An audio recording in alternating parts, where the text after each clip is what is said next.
Body heat? This is the Tommy Schnurmacher podcast. Listen to the show live, weekdays 9 to noon on CJAD 800. Are you an Anglophone who's irked over voting for the CAQ in the last election? Voters fed up with the Liberals may have voted against them as unpalatable as the alternatives may have seemed. So if this is you, you'll definitely want to hear my conversation with Adrien Pouliot, the former owner of CFCF 12. He wants to lead the Conservative Party of Quebec, and he tells us why Quebecers like us need another option. Good morning. Hey, good morning, Tommy. It's a crowded playing field. Why do you think Quebec needs a Conservative Party? Is it really a crowded field? Who's right of center in the field? Nobody. Actually. Nobody. Yes. So it's not really crowded.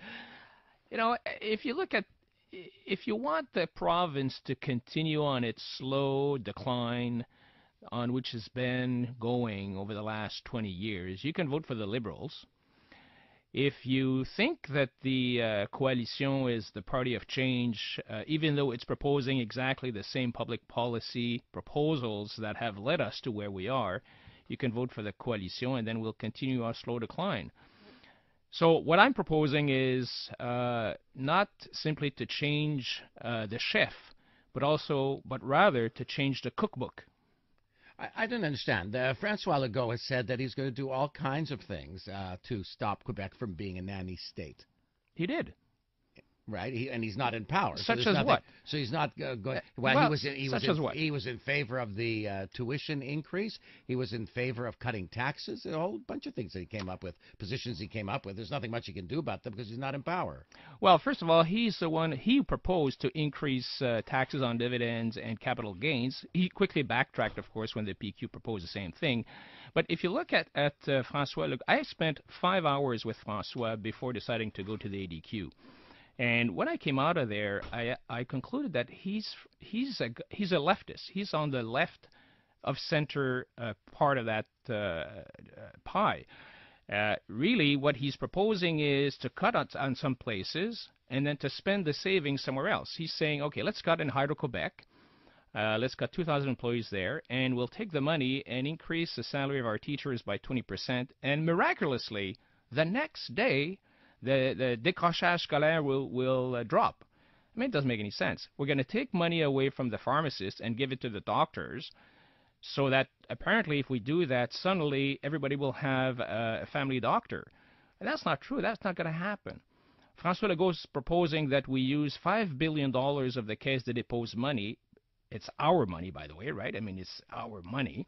So he wants to spend $5 billion to develop oil wells and stuff like that. And that's very risky. So he is another interventionist. He wants to use the state. He's not proposing to reduce the size of the state. He says, I'm better to manage this huge bureaucracy than Mme Marois or M. Charest. And he's not, because the bureaucracy is unmanageable. It is way too big.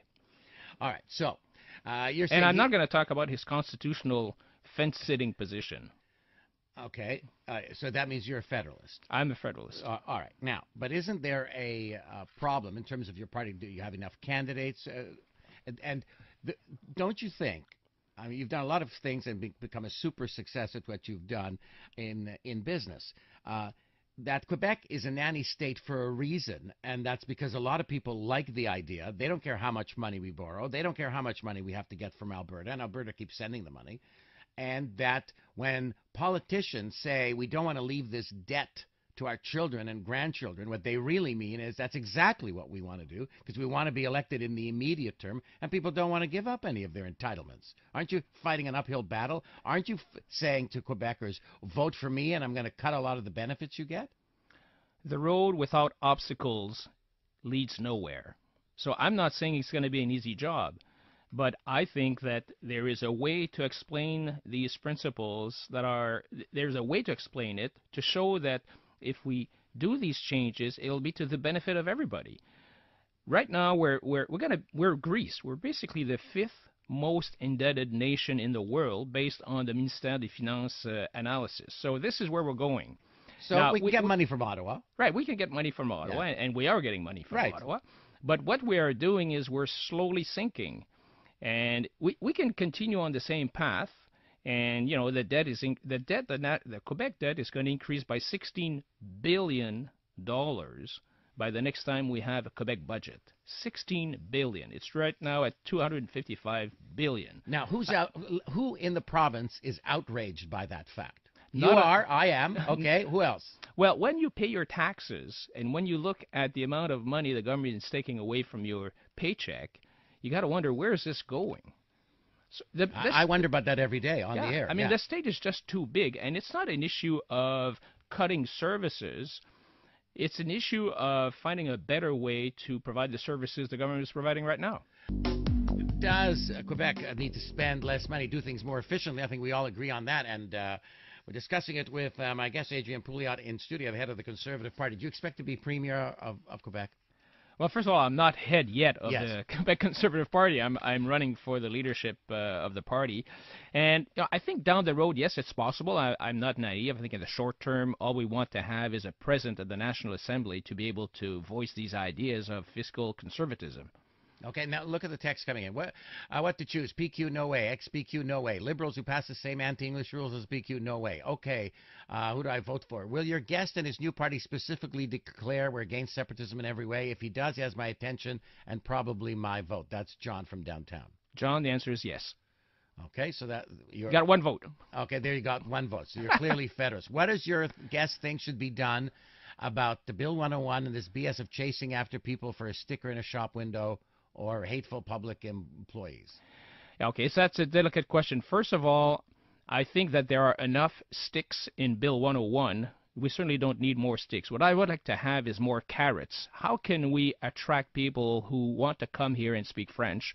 So I think we have to find more incentives for people to speak French. Secondly, I think that our students, our French language students who go to French schools, if we want to protect the French language, maybe we should show them how to write French. I mean, it's terrible what it's just unimaginable the way they write French. So there's a lot of work to do on the francophones before, putting more sticks and on the anglophones. Don from St. Leonard says, I have been, am, and will continue to be outraged by the level of debt. And Michael, who's an ex-CFCF employee, says, what are your views on Bill 101, and will you cut the language police to save money? No, I'm not going to do that. I think that, again, as I mentioned, it's a question of finding more carrots. I am concerned about the economic aspects of Bill 101. So that's something that I would have to look at. I don't think there's really been any analysis of what is the economic cost of Bill 101. And in terms of the debt, there's a huge effort to be done. My goal is to eventually be able to start paying down the debt at a rate of 1% per year, which I don't think is huge, but it takes an effort, and so it's not an. So how would you do things differently? Where would you find the money to do that? Well, first of all, there's three things. First, there are things that the state does which it shouldn't be doing, so we can save there. Secondly, there are things that the state should be doing, but not itself. Maybe it can delegate some of the stuff to the private sector if it's more effective. And thirdly, if we conclude that certain activities must be done by bureaucrats, then let's find a way to be more productive. Okay, what should the state not be doing? Well, I have it. There's a whole analysis. I mean, there's $74 billion spent by the Quebec government per year. Don't tell me that we can't cut a few things that are not absolutely necessary and necessary for the state to carry its essential mission. So yeah, I haven't done the analysis, but there's certainly, I can't believe that you can't find a couple of $1 billion, $3 to $4 billion to cut. I mean, some people will whine because, of course, they're getting that $4 billion that you cut. But if you want to put Quebec back on the rails, on the economic rails, there has to be some effort. So, okay, Mike says, the solution is actually very simple. Fire 30% of the bureaucrats, manage less and do more with the same tax money. The bureaucrats will never let that happen. That's what Mike says. He also says the unions won't let it happen either. But the unions don't run everything. I mean, when Mike Harris was elected in Ontario, he said there will not be one blade of grass left in front of the legislature. He meant that there's going to be a lot of people demonstrating in front of the legislature, and he said, I don't care. Here's my program. Here's what I'm going to do. And he did it. So I guess it takes a leader who doesn't necessarily want to be reelected. You know, I mean, you go there for 4 years and you do the job you have to do, and if you do a good job, they'll re-elect you. If not, then you leave. Okay, you know, I don't need. Then the next I don't need the leftist money. government. I know that's true. And the next leftist government will come in and say all the things that these guys took, we'll give it back to you. They bribe us with their own money, and that's proven quite effective. A very interesting text from Bobby says, "What is the interest amount Quebec is paying for this debt? Is it even possible to pay such a debt off?" We'll have the answer to that question. We'll take more of your calls, your questions for our guest. 514-790-0991. Star Talk. Text your comment to 514-800. Your questions for Quebec Conservative Party leadership hopeful Adrien Pouliot, 514-790-0991. Mario says, your guest says there are enough sticks in Bill 101. No kidding. What his target group wants to know is, will he get rid of them? Will he allow French kids to go to English school? I would love that. What I'm trying to tell my francophone audience is we want a French Quebec and bilingual Quebecers. That's my approach. When the Liberals were in power, they were borrowing $31 billion per day with the additional debt of $16 billion. The PQ is now spending $43 million a day. No, can't be that. It's probably more than that. Yeah, it can't be just. Yeah, no, that's probably per hour. That sounds like a real bargain. An increase of $13 million per day. That's from Don from St. Leonard. And Bobby wanted to know the interest that Quebec's paying for the debt. Is it possible to ever repay it?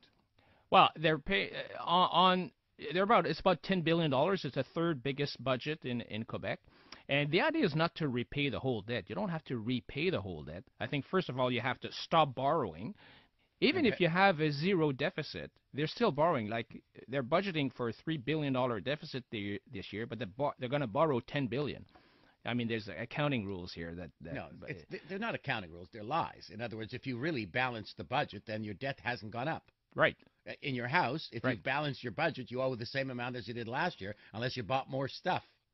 Well, yeah, I mean, if you tell your husband, the budget is balanced and you're still borrowing money from the bank, there's a problem somewhere. Right. Yeah, you tell your husband it's balanced, and the credit card bill that was $1,000 is now $1,500. Right. Right. That's what they're doing. Let's go to the phone. Stan's got a question. Stan, good morning. Yes, good morning. Just a couple of logistical questions and one theoretical question. A logistical question is, you said you're not leader yet. Is there going to be a founding convention? Will people know about it? How will people be able to become members? That's my logistical question.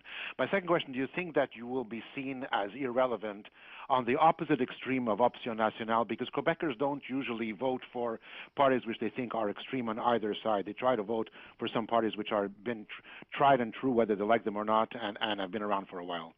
Okay, thank you very much for the question. I'm going to plug my website, adrienpouliot.ca, where you can have all the information. If you want to support me, you can become a member of the party. There will be a convention on February 23rd and 24th in Drummondville, where there's another guy who's bidding for the leadership also, and so there's a race, and that's when the voting is going to happen. On your second question, look, if we take the position that you can't start a new party because you're not going to get any votes, nobody will start a new party.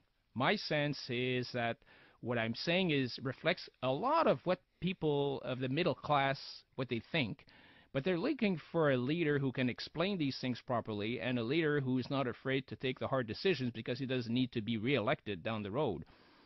So, look, Mario Dumont started in 1992 or 94, and he was there for 10 years before he actually got a lot of votes in 2003, and he came very close to power in 2007. And so I'm not in a hurry. I think this is a marathon, not a sprint. And my goal is, first and foremost, to have a voice in the National Assembly to be able to explain to the people who are there, who are making laws, that there's a whole bunch of people in the middle class who don't want to pay more taxes and who think that their money is not well spent by the bureaucracy. Listen to the Tommy Schnurmacher Show live weekdays 9 to noon on CJAD 800 and CJAD.com.